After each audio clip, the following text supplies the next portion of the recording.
मराठा योद्धा की अंतिम लड़ाई साल 1818। मराठा साम्राज्य का अंत निकट था। पेशवा बाजीराव द्वितीय अंग्रेजों के खिलाफ अंतिम संघर्ष कर रहे थे। इसी दौर में रायगढ़ के एक छोटे से गांव में वीराजी राव नाम का योद्धा था, जो बचपन से ही मराठा सेना का हिस्सा बनना चाहता था। उसकी तलवारबाजी और रणनीतिक कौशल गांव में प्रसिद्ध थे, लेकिन उसके पिता भास्कर राव उसे युद्ध से दूर रखना चाहते थे। परिवार और कर्तव्य का द्वंद्व। एक दिन वीराजी को खबर मिली कि ब्रिटिश सेना पुणे की ओर बढ़ रही है। पेशवा ने मराठा सरदारों को आखिरी बार एकजुट होने का संदेश भेजा। वीराजी के भीतर एक तूफान था।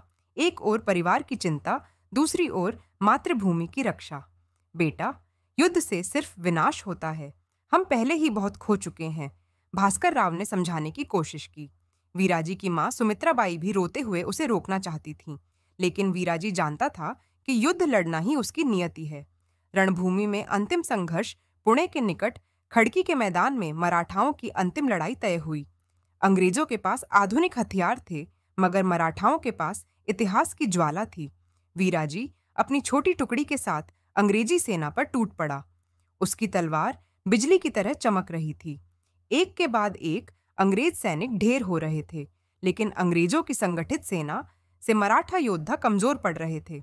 वीराजी ने देखा कि पेशवा के प्रधान सेनापति बापू गोखले गंभीर रूप से घायल हो गए थे। उसने आगे बढ़कर गोखले को बचाने का प्रयास किया, लेकिन तभी एक अंग्रेज अधिकारी ने उसकी पीठ पर वार किया। बलिदान और इतिहास। गंभीर रूप से घायल वीराजी राव जमीन पर गिरा, मगर उसकी आंखों में कोई भय नहीं था। उसने अंतिम बार आकाश की ओर देखा, मानो शिवाजी महाराज का आशीर्वाद मांग रहा हो। कुछ ही घंटों में युद्ध समाप्त हो गया। पेशवा ने आत्मसमर्पण कर दिया और मराठा साम्राज्य का अंत हो गया। वीराजी ने अपने जीवन की आखिरी सांस ली, लेकिन उसकी वीरता गांव में अमर हो गई। उसकी मां और पिता ने गर्व के आंसू बहाए, क्योंकि उनका बेटा मराठा सम्मान की अंतिम दीवार था। यादें और प्रेरणा। आज भी पुणे के पास एक पुराना मंदिर है, जहां वीराजी राव की स्मृति जीवित है। मराठा इतिहास के इस अज्ञात नायक का बलिदान कभी नहीं भुलाया जाएगा।